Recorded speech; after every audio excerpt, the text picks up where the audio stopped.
आपने सुर्खियों में सुनीता विलियम्स को देखा कि वो अंतरिक्ष में इंटरनेशनल स्पेस स्टेशन जाकर अटक गई हैं।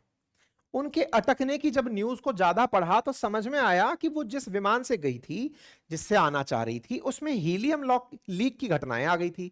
अगर आपको याद हो तो हीलियम लीक इन दिनों सुर्खियों में है। हीलियम लीक कैसे सुर्खियों में है, इसीलिए हम सवाल भी आज का यही कर रहे हैं कि हीलियम लीक असल में कैसे होता है और इसका रॉकेट में क्या यूज होता है। ऐसा हम क्यों कर रहे हैं? क्योंकि आपको कुछ न्यूज के ऊपर ध्यान देना होगा और उससे हीलियम का महत्व समझना होगा कि ये असल में हीलियम है क्या, जिसके चलते सुनीता विलियम्स आ नहीं पा रही हैं। देखो, आपके सामने जून की एक खबर दिखाता हूं जिसमें लिखा है कि बोइंग का जो स्टार लाइनर है वो आईएसएस तो पहुंचता है, लेकिन हीलियम लीक हो रहा है। एक सुर्खी। दूसरा देखें, स्पेस एक्स का पोलरिस डाउन मिशन डिले हो जा रहा है क्योंकि टेक्निकल इशू है। क्या टेक्निकल इशू है? हीलियम लीक डिटेक्ट हुआ है। फिर हो गया। ये 27 अगस्त की खबर है। 2019 में चलते हैं। हमारा चंद्रयान 2 मिशन देखिए। चंद्रयान 2 मिशन, हीलियम लीक हो रहा है। और देखिए, एरियान 5 मिशन यूरोप का, नीचे पढ़ते हैं, हीलियम लीक की खबर निकल कर आती है डिटेल्स में, हीलियम लीक हो रहा है। बड़ा सवाल यह बनता है कि सब हवाई जहाज, ये जो फाइटर, ये एयर स्पेस जाने वाले जो स्पेस क्राफ्ट हैं, इनके अंदर हीलियम लीक की कहानी क्या है? इसको समझने के लिए थोड़ा सा बेसिक हम पहले समझते हैं, उसके बाद हीलियम की कहानी भी समझ में आ जाएगी। आप में से जो विद्यार्थी 10th तक ठीक ठाक तरीके से साइंस पढ़े हैं, उन्हें यह तो समझ में आता होगा कि हीलियम एक इनर्ट गैस है। Helium, neon, argon, krypton, xenon, radon, ये वो गैसेस हैं जिनका की किसी से कोई रिएक्शन नहीं होता, यानी कि सेफ गैसेस इन्हें आप मान सकते हैं, सुरक्षित गैसें हैं। मतलब इनके साथ कोई भी रासायनिक अभिक्रिया नहीं होती है। ऐसे में इन गैसेस का उपयोग फिर कहां किया जाता है, करना ही क्यों इनका उपयोग? तो इसको ऐसे समझिए। देखिए, अंतरिक्ष में अगर किसी भी स्पेस क्राफ्ट को जाना है तो उसे बहुत सारा ईंधन जरूरी होता है। ईंधन को कुछ ऐसे समझते हैं, जैसे आज अपन अपनी गाड़ी लेकर के कहीं निकलते हैं यात्रा में, तो हम अपने लिए डीजल, पेट्रोल, सीएनजी, जो भी गैस के मतलब साधन है वो हम यूज करते हैं ताकि हम अपने लिए ईंधन का उपयोग करके गाड़ी को आगे चलाएं। गाड़ियां जनरली 400, 500, 600, 700 किलोमीटर चली जाती हैं। लेकिन आप विचार कीजिए कि एक बड़ा रॉकेट जिसे बहुत ऊंचाई तक जाना है, उसे जाने के लिए ईंधन के रूप में क्या ऐसा साधन दिया जाए जो आगे जाकर गर्मी से ब्लास्ट भी ना हो, और दूसरा, वो ईंधन इतनी पर्याप्त ऊर्जा रखता हो कि वो इंजन को लिफ्ट करने के काम आ सके। अब आप पूछेंगे कि ये कहना क्या चाहते हो? देखो, मैं कहना यह चाहता हूं कि अगर कोई भी रॉकेट अगर धरती से ऊपर जा रहा है तो उसका असल मकसद धरती से ऊपर जाकर के अपने मिशन को पूरा करना है, ये तो सबको पता है। लेकिन इससे ज्यादा जरूरी है कि जब वो अपने साथ पेट्रोल डीजल लेकर उड़ रहा हो तो कहीं वो उसको आग ना पकड़ा दे। गर्मी के समय पर जब गाड़ियां चल रही होती हैं तो पेट्रोल और डीजल गाड़ियों में भी आग लग जाती है। आप सोचिए कि जब स्पेस क्राफ्ट उठता है और वो तेज हवा को काटते हुए ऊपर बढ़ता है, ना जाने कितनी स्पीड से, तो उस समय क्या हाल होता होगा? तो फिर बोले फिर क्या करें? तो फिर बोले फिर ऐसा कोई ईंधन डालो जो आग ना पकड़े, और अगर ईंधन है भी तो उसकी सुरक्षा ऐसे सुनिश्चित करो कि उसके फ्यूल टैंक तक हीट ना पहुंचे। बोले फ्यूल टैंक तक हीट ना पहुंचे, एक काम करो सर, बर्फ लगा दो, चारों तरफ से बर्फ ढक दो, नहीं पहुंचेगी। यार बर्फ तो पिघल जाएगी ना भाई। भाई रूम टेम्परेचर पर आते ही पिघलना शुरू हो जाएगा। बर्फ तो 0 डिग्री से ऊपर चल रही है, 0 से नीचे आते ही 1, 2, 3 में पहुंचोगे तुरंत आपको बर्फ पिघलना शुरू हो जाएगी। तो इसका मतलब तो यह हुआ कि बर्फ कोई अच्छा विकल्प नहीं है।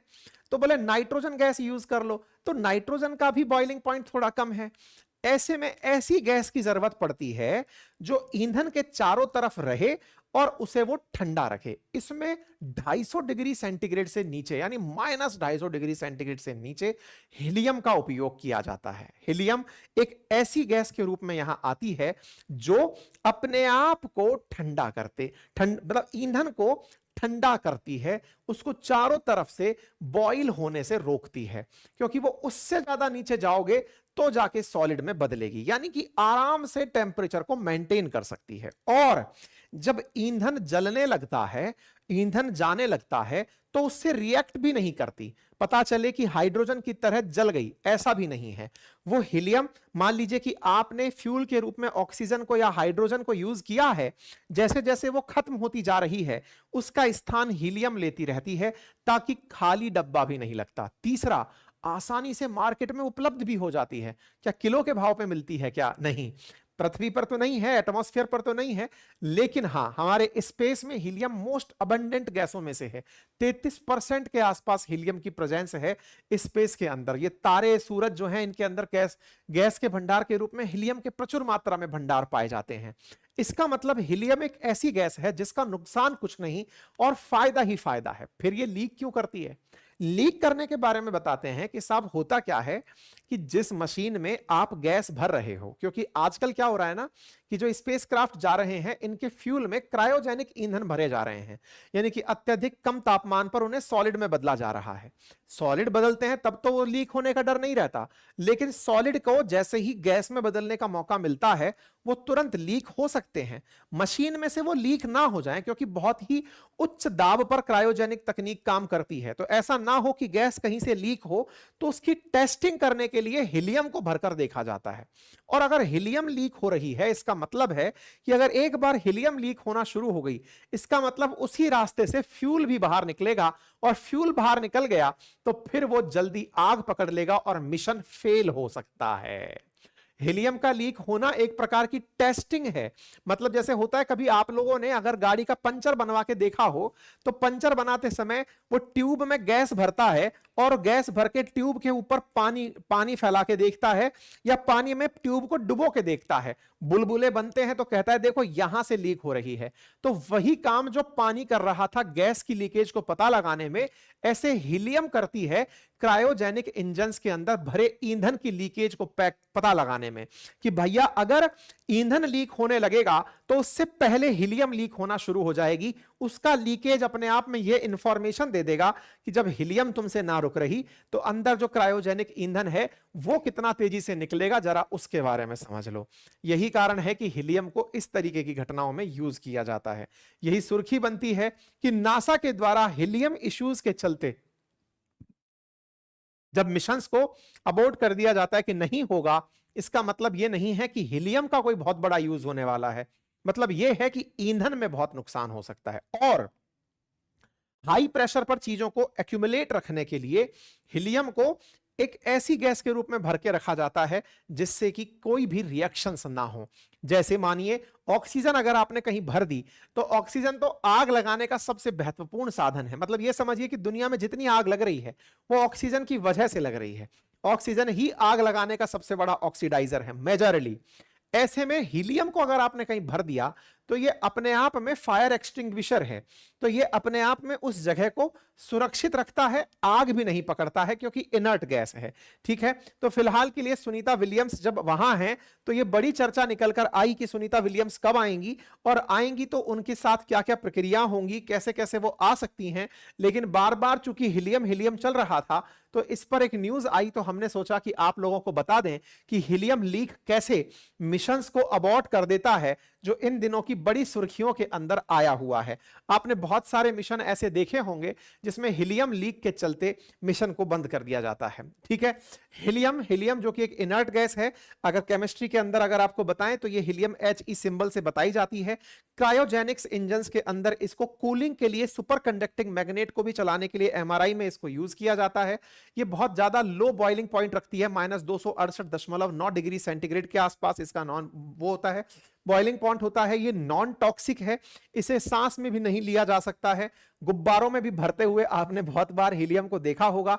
नाभिकीय अभिक्रियाएं जब होती हैं, नाभिकीय फ्यूजन अभिक्रियाएं जो होती हैं, उनके अंदर आपने हीलियम को बनते हुए देखा होगा, जिसके साथ साथ एनर्जी बाहर निकलती है।